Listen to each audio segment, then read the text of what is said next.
Thinking about getting the TD Aeroplan Visa Infinite card? Well, here's a quick step-by-step guide to make it easy. Well, first, check your eligibility. You must be at least 18, a Canadian resident, and have a solid credit history.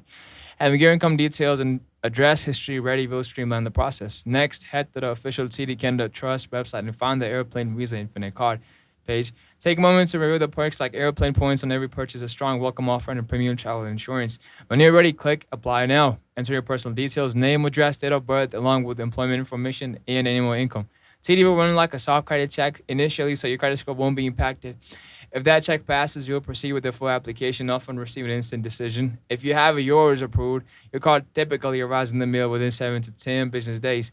Once it's delivered, activate it online or through the TD mobile app, and you're all set to start earning airplane points on every spend and enjoy elite travel benefits. And that's it. It's really simple, fast, rewarding.